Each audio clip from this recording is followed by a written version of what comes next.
Salve fiel, salve nação corintiana, salve bando de loucos. Separei para vocês aqui, galera, mais um corte com as informações do todo-poderoso Timão. Espero que vocês gostem. Não se esqueçam de se inscrever no canal e deixar o seu like. Simbora pro vídeo. Fala pessoal, tudo bem com vocês? Olha que a notícia é boa, hein? O Timão está classificado matematicamente para as oitavas de final da Libertadores. Que loucura, hein? Mas nem tudo são flores. Também tem um risco de transferban que a gente precisa falar sobre isso. Tem o volante André que voltou a virar pauta. Chega mais, eu sou o Chico Garcia, inscreva-se no canal. Vamos começar pela parte mais complicadinha? Então vamos lá. O volante André, que vem sendo um destaque negativo no time do Corinthians, do técnico Fernando Diniz, ele foi suspenso por 2 jogos depois daquela tesoura dada no jogo contra o Vasco em cima do Thiago Mendes. Pegou 2 jogos de punição, foi julgado e depois da expulsão, acabou pegando 2 jogos pelo Superior Tribunal de Justiça Desportiva. O Corinthians recorreu e teve o seu recurso negado, ou seja, se mantém a sua ausência, a sua suspensão por 2 partidas. Ele já cumpriu uma diante do Mirassol e segue ausente no clássico contra o São Paulo no Majestoso do próximo domingo. Eu não sei se isso acaba sendo uma notícia ruim, claro que para o André é péssimo, né? E talvez até para o Fernando Diniz, que tem o André como um cara titular, e a gente até poucos dias também tinha. Mas nesse momento eu não consigo pensar que é ruim você não ter o André no time, até no sentido de preservação. Ele não tem feito bons jogos, ele está muito pressionado, ele está, sei lá, um pouco abalado por alguma situação, né? Ele não está sabendo lidar e é normal, ele é jovem, ele tem 19 anos. Então eu acho que daqui a pouco, né, uma resfriada, né, não precisa geladeira, mas uma resfriadinha, né, um banco de reservas ou uma ausência num clássico para dar uma tranquilizada, quem sabe, né, ele possa voltar e desenvolver aquele futebol que a gente já viu ele apresentar logo quando ele surgiu. Não é o caso neste momento. Ele comprometeu mais do que ser um jogador a menos ou um cara que não ajudou o Corinthians, por exemplo, nessa partida pela Libertadores diante do Santa Fé. Ele comprometeu. Ele tomou um drible humilhante do Rodallega, que tem 40 anos. Ele perdeu bolas na entrada da área. Ele foi muito mal em alguns duelos, em alguns combates. Ele perdeu um gol, e o André já fez gols importantes naquela zona nevrálgica ali, né, dentro da área. Veio o cruzamento da direita, ele está ali posicionado para fazer o gol e ele chuta fraco em cima da marcação. Ele não tem acertado nada. Então eu acho que o melhor a fazer nesse momento é o André tá fora do time, mesmo que eu confesso para vocês não saiba exatamente o que fazer, porque não tem um jogador com a característica dele. E talvez o Diniz pense da mesma forma. Mas ele vai ser obrigado a pensar num outro sistema, num outro jogador por ali. Daqui a pouco colocar mais um volante, o próprio André Carrilho, né? Até pela experiência que ele tem.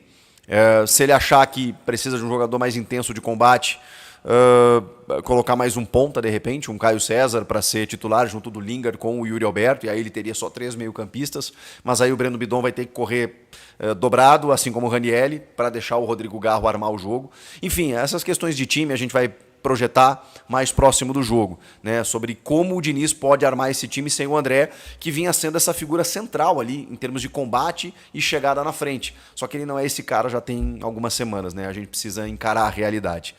Falando sobre outro volante, o Corinthians foi condenado pelo CAS, pela Corte Arbitral do Esporte, a ter que pagar a última parcela da dívida relacionada à aquisição do volante Charles, junto ao Midtjylland da Dinamarca. Isso corresponde à parcela que não foi quitada, né, das 3 parcelas na aquisição dele, de 800 mil euros.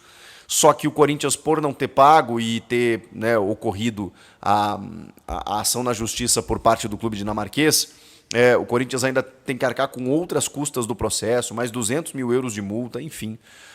São 6 milhões de reais que o Corinthians tem 45 dias para pagar, senão ele pode sofrer um novo transferban. Isso que o Corinthians ainda está em negociação com o Tajeres por conta da dívida relacionada a Rodrigo Garro, que totaliza 42 milhões de reais. E se o Corinthians não pagar, também corre outro risco de transferban. Mas esse é mais urgente, o do Charles, né? São 6 milhões, é menos, mas é é um senhor dinheiro, né? Que precisa pagar em 45 dias para não correr mais um risco de transfer ban. E a gente sabe que a janela na metade do ano ela vai ser movimentada. Algumas carências vão ser, né, observadas, tem a questão Memphis, que a gente não sabe se fica, e aí vai ter que ter uma reposição. Pode ser que o Corinthians negocie algum jogador, e aí tem que repor também. Já teria que repor de qualquer forma, né? E daqui a pouco, com o que vai, né, se conjecturando para o segundo semestre, eu acredito que essas contratações elas serão necessárias. Como, por exemplo, o Corinthians nas oitavas de final da Libertadores. E aí, meu irmão, para você ganhar essa competição, você tem que dar né, você tem que aproveitar essa janela, porque os outros times vão aproveitar. O Flamengo, o Palmeiras e os outros concorrentes vão aproveitar a janela. Já tem elencos super robustos, né, e qualificados. Vocês imaginem, né, o que eles podem fazer nessa janela visando esse segundo semestre. E o Corinthians agora está nas oitavas da Libertadores. E para avançar, vai precisar corrigir algumas carências do elenco. E essa é a grande notícia, né? O Corinthians está classificado com 2 rodadas de antecedência. Quem imaginava isso? Com 10 pontos conquistados em 4 jogos, 3 vitórias seguidas, depois um empate super positivo conquistado, né, contra o Santa Fé na Colômbia, da maneira como foi, na altitude, com o gol do Gustavo Henrique. Mas isso aconteceu nesta quinta-feira porque o Peñarol e o Platense se enfrentaram na casa do Platense, no Uruguai. E o Platense é um inimigo ali pela disputa pelo primeiro lugar junto do Corinthians, e os dois empataram em 1-1. Esse empate deixou Peñarol e Santa Fé com 2 pontinhos apenas. E esses 2 pontos fazem com que esses times não alcancem mais o Corinthians, independentemente do que aconteça nas 2 rodadas finais. Ou seja, o Corinthians não sabe ainda se classificará em primeiro ou em segundo, pode até perder os 2 próximos jogos, que ainda assim se classificará. O Corinthians está garantido e agora vai em busca, evidentemente, desse primeiro lugar na chave, para poder chegar nas oitavas de final e aí decidir todos os jogos em casa, né? Porque é sorteio, vocês sabem, né? Os primeiros colocados pegam os segundos colocados das outras chaves, né? Você divide em pote os primeiros, em outros os segundos, e aí cruza em sorteio, e assim o Corinthians vai conhecer o seu adversário das oitavas, mas ainda é muito cedo para a gente falar sobre isso. A questão vem aí um segundo semestre com o Corinthians buscando esse título, porque já entrou na fase de mata-mata. E ao mesmo tempo que a situação do brasileiro também preocupa, e por conta disso também vai precisar contratar. Porque aí se você pensar que você tem uma possibilidade de título na Libertadores, mas você não pode se atrapalhar no brasileiro, o que você precisa? Elenco. E para isso precisa corrigir alguns setores do elenco para poder deixar o Fernando Diniz trabalhar. O que vocês estão achando do trabalho do Diniz?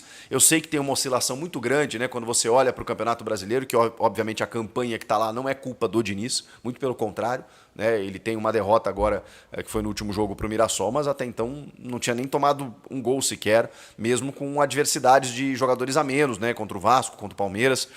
E tem um clássico aí, importante, em casa, onde o Corinthians tem supremacia histórica sobre o São Paulo, mas é um São Paulo que preservou na Sul-Americana, que está focado também, que tem treinador pressionado, que já chegou pressionado. Então tem muita coisa acontecendo para que o Corinthians, que manteve, né, o time titular todos esses jogos, se volte agora para o Brasileiro para poder buscar essa vitória. A gente vai falar mais sobre o time nas vésperas do confronto, mas eu já digo de antemão que esse bom momento na Libertadores, ele pode dar uma confiança e pode dar uma moral muito grande, mas não adianta nada se o time continuar na zona do rebaixamento no Campeonato Brasileiro, porque aí, cara, vai chegar um momento em que o torcedor e o time, o contexto do Corinthians não vai conseguir nem comemorar esse bom momento na Libertadores. Então, para ficar gostosinho, para não passar uma Copa do Mundo meio que, tipo, tô feliz pela Libertadores ou triste pelo Brasileiro, o ideal é resolver essa parada logo no Brasileirão, ficar ali no meio de tabela por enquanto,